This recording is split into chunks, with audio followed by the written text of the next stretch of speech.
자녀들아, 주 안에서 너희 부모에게 순종하라. 이것이 옳으니라. 내 아버지와 어머니를 공경하라.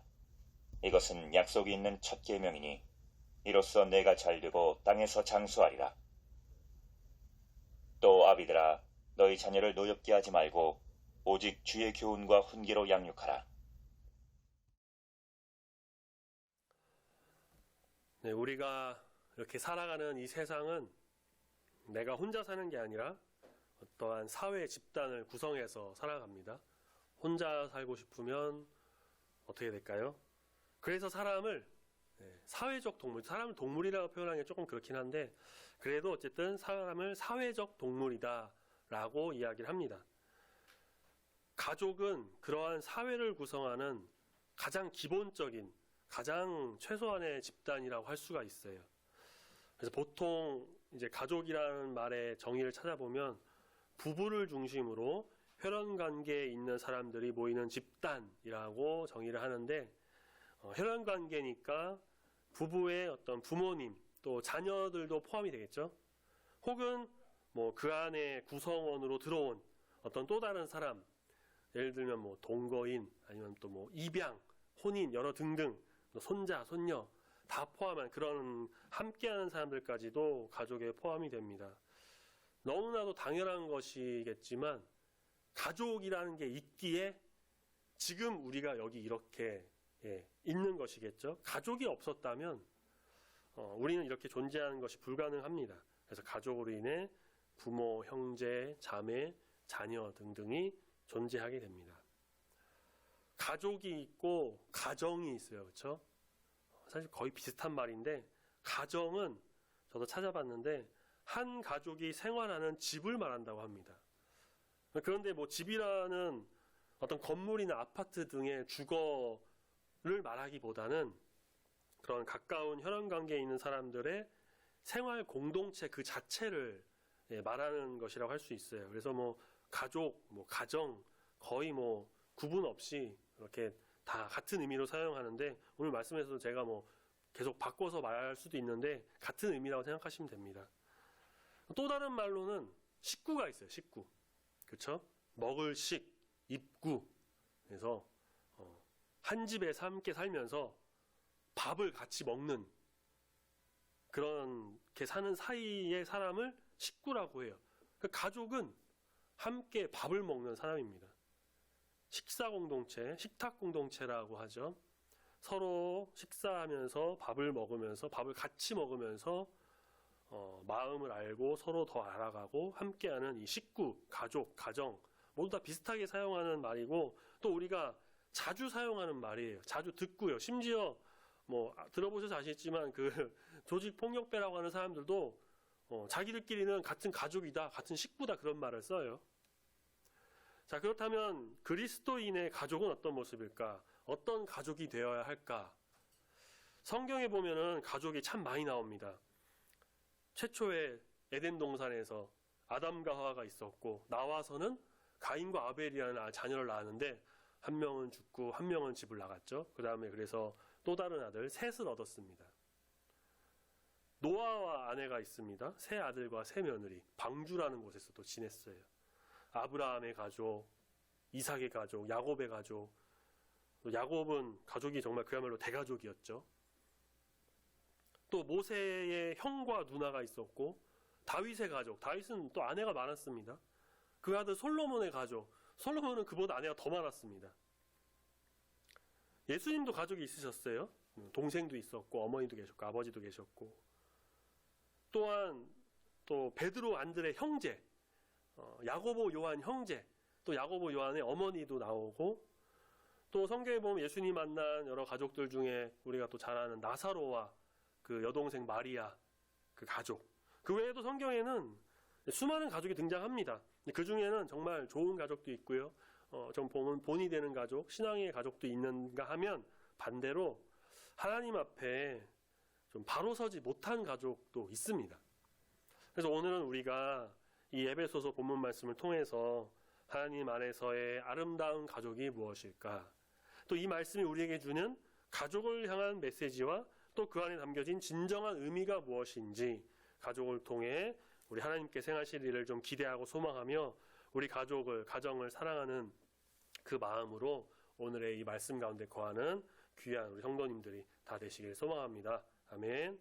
바울 예배소서를 기록한 바울은 결혼을 하지 않았습니다.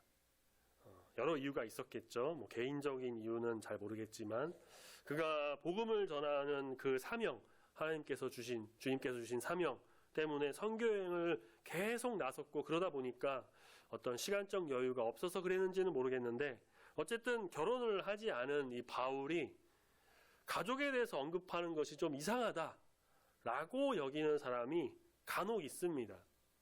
경험이 없는 사람이 뭘 알겠느냐라면서 얘기하는 거죠.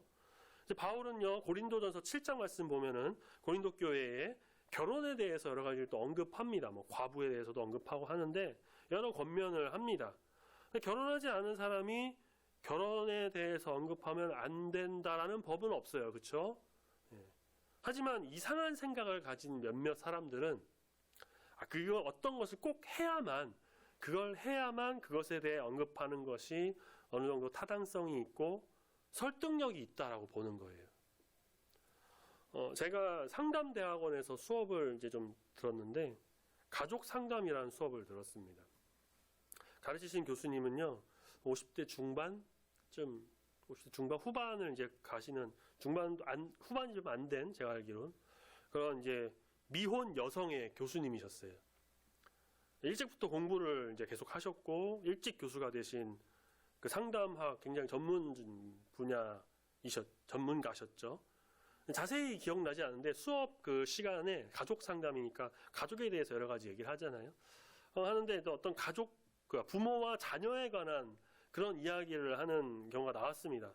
교수님께서는 전문가적인 입장에서 여러 동안 공부하고 학습한 것으로 이렇게 가르치시면서 말씀하셨는데 그 수업도 많이 듣지도 않았어요. 한 13명, 14명인데 중에 한 분이 이제 제가 알기로는 나이가 좀 60이 좀 넘으신 분으로 알고 있는데 여자 선생님이셨는데 교수님의 그 이야기에 대답하기를 교수님은 결혼도 안 했고 아이 낳지 않아서 그런 거 모르죠. 이런 식으로 이제 얘기를 하신 거예요. 근데 그거는 또 가르치신 교수님한테 좀 예의가 어긋난 게 아닐까 싶은 생각이 드는 거예요. 교수님과 어떤 친분이 있다 하더라도 교수님의 어떤 결혼 유무, 자녀 유무와 상관없이 정말 전문가적인 입장으로 이렇게 얘기를 하신 건데 여러 공부를 통해서 배운 걸 가르쳐 주시는데 그 앞에서 사람들이 있는 데서 얘기하는 것은 조금 예의에 맞지 않지 않나. 그래서 교수님도 그 말 듣고 약간 욱하셨는지 약간 언짢게 얘기를 하셨고 뭐 나중에는 이제 서로 사과하고 푸셨는데 그런 부분은 좀 조심할 필요가 있겠죠. 다시 이제 바울로 돌아와서요. 바울도 마찬가지입니다. 바울이 결혼하지 않았다고 해서 결혼에 대해서 언급하는 것이 잘못된 것은 결코 아닙니다. 바울은 하나님께 받은 은혜가 있고요. 사명이 있고 지혜를 얻었기에 또 여러 사람을 만나면서 겪은 경험을 토대로 그걸로 이야기한 것이에요. 또 오늘 말씀 본문에서도 에베소서 6장에서 가족, 특히 이제 자녀, 부모에 대해서 이제 언급하고 있는데 이 역시 하나님께서 바울을 통해 사람들에게 전하는 그런 말씀인 겁니다. 그러니까 바울의 개인의 어떤 생각이나 사생활과는 무관하게 하나님께서 바울을 통해서 뭐 고린도 교회나 에베소 교회 등등에 전하는 그런 말씀이기에 우리는 이것을 바울이라는 어떤 사람의 말로만 받아들이는 것이 아니라 하나님의 말씀, 하나님의 음성으로 잘 듣고 우리가 그 뜻대로 나가는 것이 필요할 겁니다.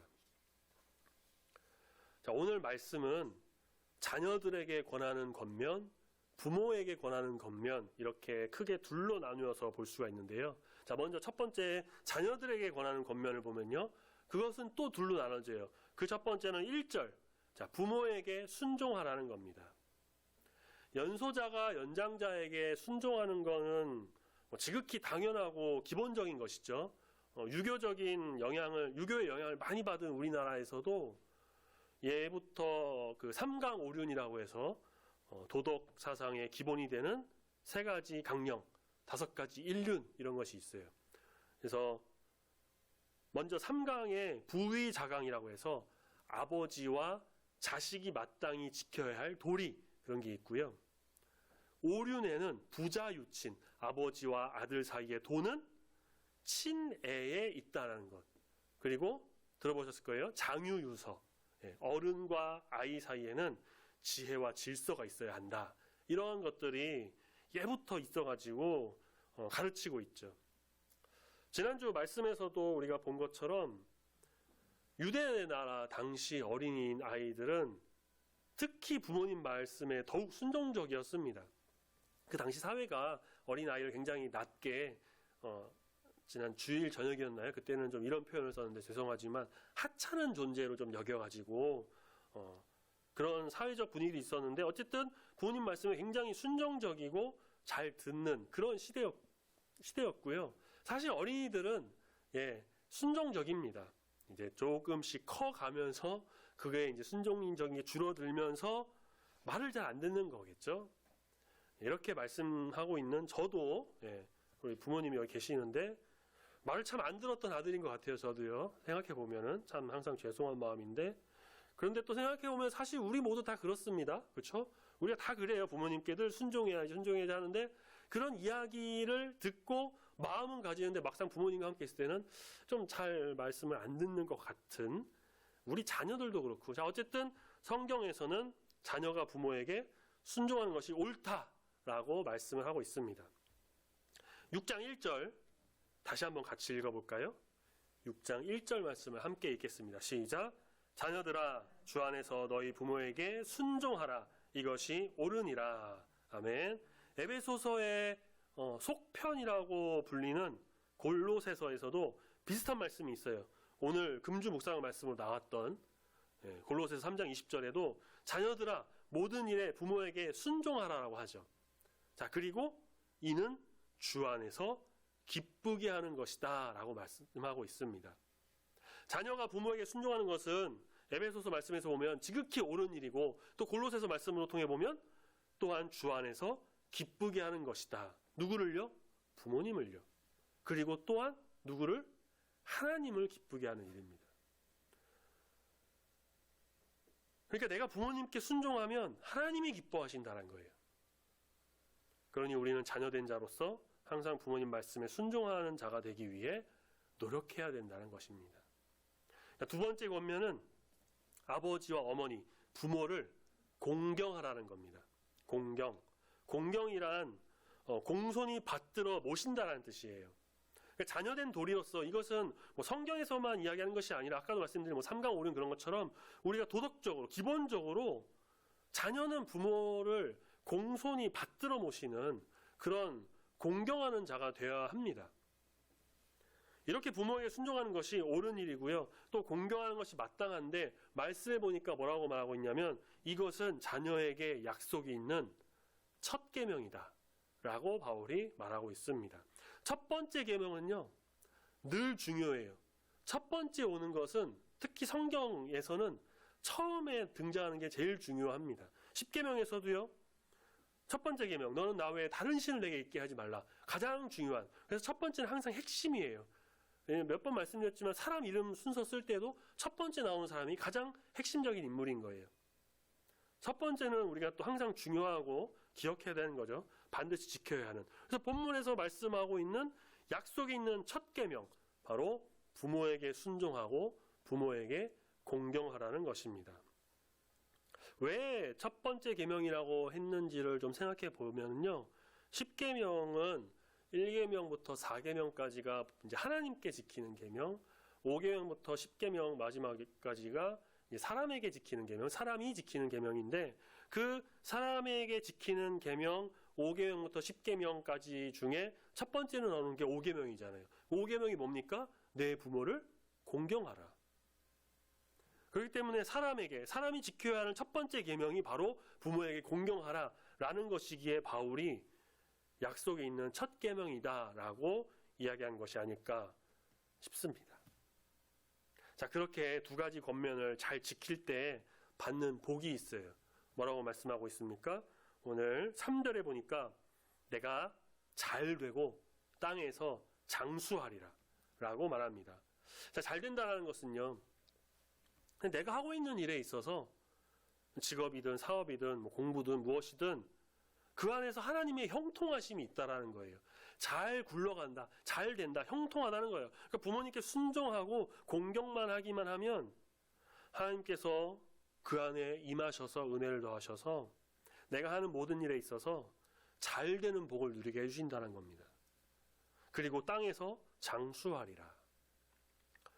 구약성경 창세기 당시에는 그 수명이 지금으로서는 상상하기 힘들 정도로 굉장히 긴 수명이었죠. 그 무드셀라 같은 경우는 뭐 969살까지 살았으니까요. 근데 노아 홍수 때 이제 궁창의 물이 다 쏟아지면서 하늘에 있던 물이 지면으로 다 쏟아지면서 어떠한 과학자들은 그런 이야기를 해요. 태양으로부터 안 좋은 어떠한 것이 오던 것을 다 막아주던 그런 것들이 다 쏟아져서 없어졌고, 그래서 또 여러 이제 변수가 생기면서 우리 말씀을 보시면요, 그 이후에 사람들의 어떤 수명을 얘기하는데 확 줄어요. 확 줍니다. 급격히 줄어들고요.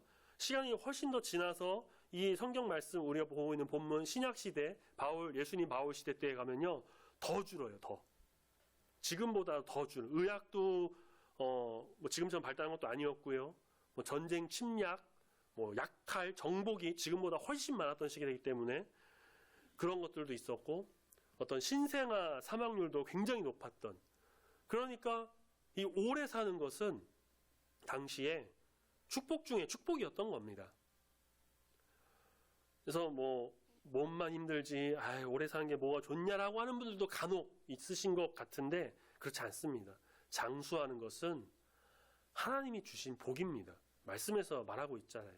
하나님이 주신 복이에요. 하나님께서 내게 주신 이 몸, 성전이라고 하는 이 몸을 우리가 잘 간직하고 관리해서 하나님 안에서, 또한 이 세상에서 오래 사는 것은 틀림없이 하나님이 우리에게 주신 복이기 때문에 우리는 이 생명을, 이 몸을 함부로 하지 말고 특별히 말씀처럼 부모를 공경할 때 주시는 복이다라는 것을 우리가 잊지 말고, 그래서 항상 부모님께 순종하고 공경함으로 이 놀라운 복을 누리는, 그래서 주 앞으로 온전히 나아가는 우리 모든 성도님들 되시길 소망합니다. 아멘.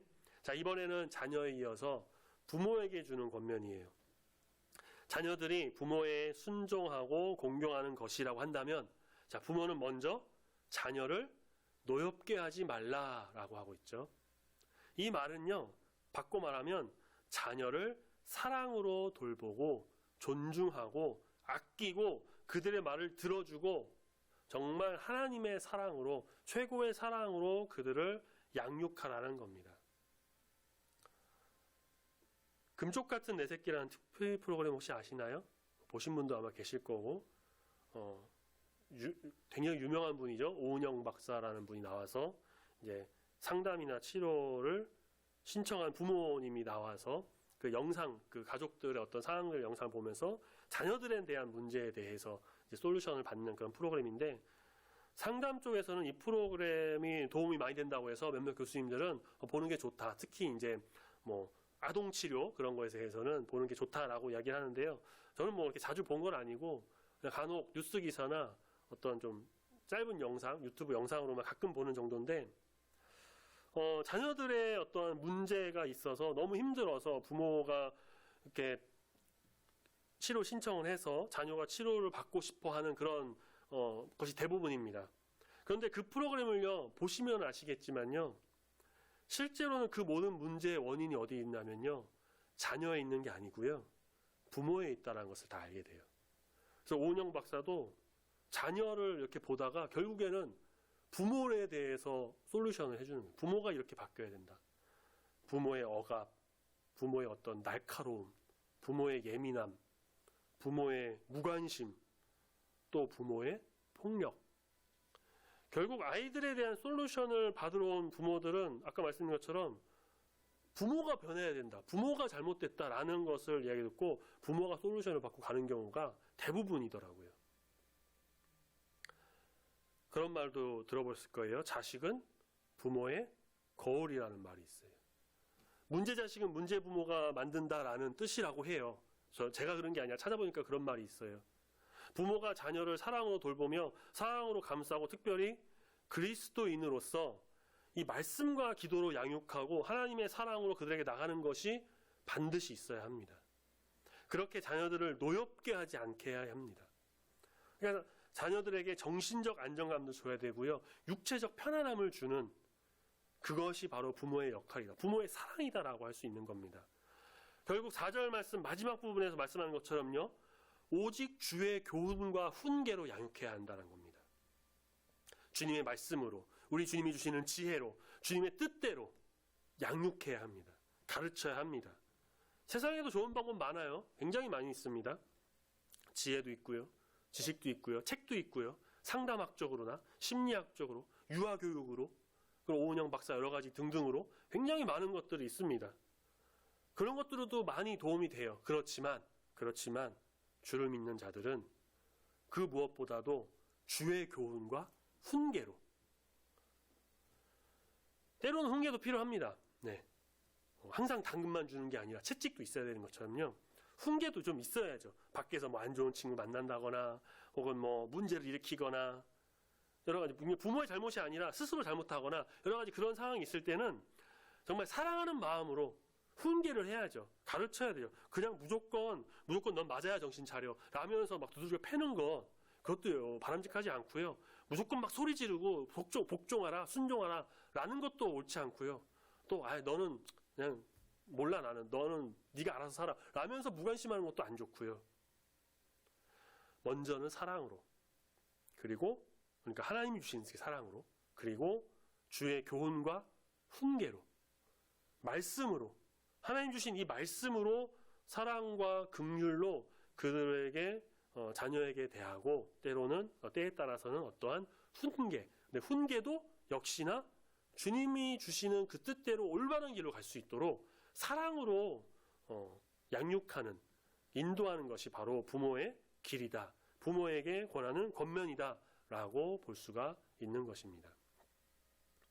에베소서 말씀은 확실히 이 바울이 에베소 교회를 향해서 보내는 그런 메시지로 하나님이 주신 그 마음, 성령의 감동으로 이제 그들에게 편지를 써서 보냈고요. 특별히 오늘 우리가 본 6장에서 6장 1절부터 4절 말씀에는 이렇게 부모와 자녀에 대한 권면이 가족에 대한 메시지가 잘 담겨져 있습니다.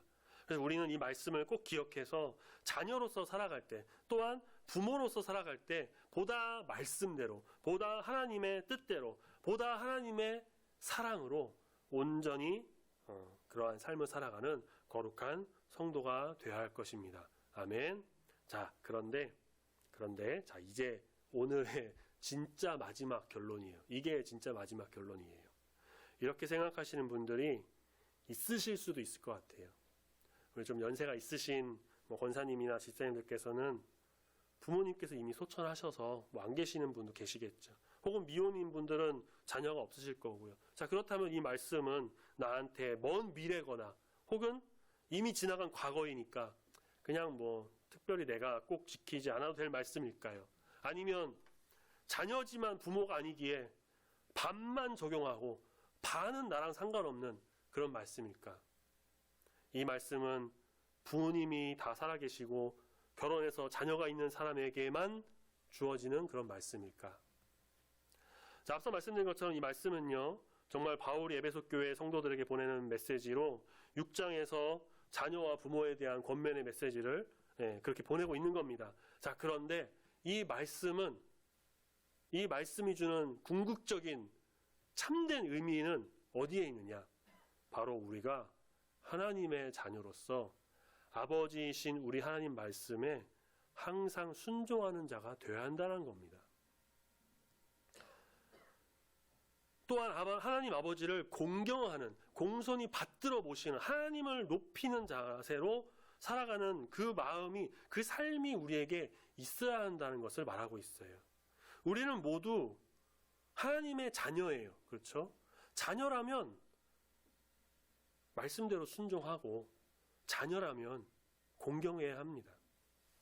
육신의 부모에게도 그렇지만 무엇보다 우리는 하나님의 자녀이기 때문에 하나님께 순종해야 되고요. 하나님을 공경해야 합니다. 이 말씀에서 말하는 궁극적 의미는 바로 이것입니다. 참된 진리는 바로 이것이에요. 육신의 부모에게 지키는 것도 맞지만 우리는 하나님의 자녀로 하나님께 순종하고 공경하며 나가는 것. 이것이 바로 약속이 있는 첫 번째 계명입니다. 그렇게 우리가 하나님께 순종하면, 하나님께 공경하면 하나님의 은총이 우리에게 임하게 됩니다. 하나님 말씀, 그 말씀대로 정말 우리가 하는 모든 것이 하나님 안에서 정말 다 잘 되고 형통하게 되는 거예요. 하나님 자녀이신 우리를 막 그냥 아무렇게나 내버려 두고 아무 일이나 하게 하고 못하게 하는 그런 하나님 아니시잖아요. 우리 부모님께서 우리에게 잘해주시는 것처럼 하나님께서 우리에게도 잘해주십니다. 잘 되게 해주시고요. 형통하게 해주십니다. 항상 좋은 것 주시려고 하시고요. 먹이시고 입히시고 형통한 길로 인도하세요. 그러니까 우리는 항상 순종하면서 공경하면서 오직 우리 주 하나님을 바라보는 귀한 삶으로 살아가야 한다는 것입니다. 하나님이 주신 신령한 복으로 인해서 땅에서 장수하게 되는 축복을 누리는 우리 모든 성도님 되시길 소망합니다. 아멘.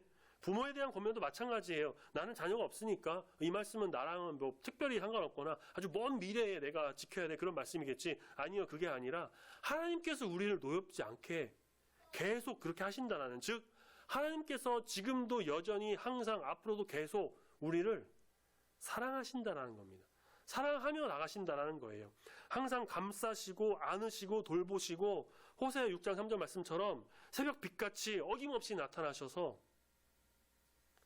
땅을 적시는 늦은 비와 같이 우리에게 임하시는 분이시라는 겁니다. 늘 우리와 함께 하셔가지고 우리의 삶을 지켜주시는 분이시라는 겁니다.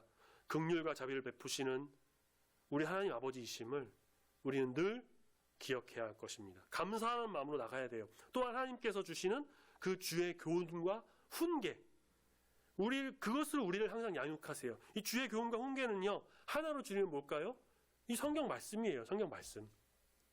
그러니 우리는 성경 말씀을 통해서 우리에게 주시는 교훈을 얻고 깨닫고 알고 가르쳐 주신 그 뜻대로, 때로는 이 말씀으로 우리에게 훈계하시는 거죠. 말씀으로 우리를 치시는 거예요. 그래서 우리를 바른 길로 인도하십니다. 그러니 우리는 말씀을 읽어야겠죠, 먼저는. 말씀을 읽어야 하나님의 그 뜻과 마음을 알잖아요. 읽고, 그래서 그 교훈과 훈계를 늘 말씀을 읽어서 들어야 합니다. 그래야 우리가 삽니다. 그래야 우리가 하나님의 자녀로 온전히 나갈 수가 있는 것입니다. 가정의 달이라고 불리는 이 5월을 우리가 보내는 가운데 우리가 우리의 가족, 가정, 식구 늘 생각하고 기도하며 정말 사랑으로 돌보고 감싸고 함께하면서 아름다운 가정 공동체를 정말 만들어 나가는 것이 있어야 할 겁니다. 하나님의 사랑이 넘쳐나는 주님의 가족이 되어야 합니다. 더 나아가서 아직 주님을 믿지 않는 가족, 친척이 있다면 그들에게 복음을 전해 구원의 길로 갈 수 있도록 우리가 늘 기도하고 애쓰는 우리 모두가 되길 소망합니다. 오늘 이 말씀이 육신의 부모에게 순종하고 잘하고 섬기고 또 부모는 자녀들에게 사랑으로 양육하라는 말씀이 맞지만 그 안에는 궁극적으로 참된 진리는 우리가 하나님의 자녀이다라는 것을 다시 한번 되새기게 하고요. 하나님께서도 변함없이 지금도 우리를 여전히 앞으로도 계속 그렇게 사랑으로 돌보고 계신다는 것을 온전히 깨달아서 항상 감사하면서 주님을 송축하면서 그리고 우리도 하나님을 온 맘 다해 사랑하며 나가는, 그래서 하나님 안에서의 아름다운 가정을, 주님의 가족을 만들고 하나님 안에서 아름다운 우리 교회 가족 공동체도 만들고 하나님과 함께하는 아름다운 길을 걸어가는 주님의 은혜가 온전히 임하는 그런 5월을 보내는 우리 중부교회 모든 성도님과 가정이 되기를 예수님의 이름으로 축복합니다. 아멘. 기도하겠습니다. 사랑의 주 하나님 아버지, 거룩한 주일을 우리에게 허락하시고 이 시간 주님 말씀을 통해 주님 안에서의 가족의 의미를 다시 생각해보고 또한 자녀로서, 부모로서 믿음 안에서 주님 안에서 어떤 모습을 보여야 하는지 다시금 깨닫게 인도하여 주시니 주님 감사합니다. 자녀로서 부모에게 순종하고 공경하며 부모는 자녀를 사랑으로 양육하고 주의 교훈과 훈계로 나가는 이 말씀을 통해 우리가 우리의 육신의 자녀와 부모에게도 마땅히 그렇게 해야 하지만 궁극적으로는 우리 하나님 아버지의 자녀로서 하나님의 말씀에 순종하고 하나님을 공경하고 하나님을 높이고 오직 이 말씀 따라 나아가는 참된 주의 자녀가 되기를 바라며 이 시간 우리가 나아갑니다. 또한 우리를 사랑으로 돌보시고 언제나 함께 하시는 우리 주님을 온전히 믿사오니 주의 교훈과 훈계로 우리를 가르쳐 주시고 인도하여 주셔서 세상의 이 죄악이나 악한 길로 빠지지 않고 주님의 길로 그 십자가의 길로 온전히 나감으로 인해 성령 충만한 은혜의 삶, 복된 삶, 잘되고 땅에서 장수하는 귀한 은총이 넘치는 삶이 되도록 붙드시고 인도하여 주시옵소서. 주님 감사합니다. 특별히 가정의 달 5월을 보내는 가운데 우리가 우리의 가족을 더욱더 생각하며 더 기도하며 더 주님을 경외하는 복된 가정이 되길 소망합니다. 구원의 은혜가 흘러넘쳐서 주님을 온전히 바라보는 아름다운 가정 되기를 소망합니다. 또한 우리 가족과 같은 중부교회 공동체 되기를 소망합니다. 주님 우리 가운데 임하여 주셔서 한없는 은혜가 넘치는 귀한 가정과 교회가 되도록 인도하시고 은혜를 더하여 주시옵소서. 한 주간도 함께 할 줄 믿습니다. 감사드리며 사랑이 많으신 예수님의 이름으로 기도드립니다. 아멘.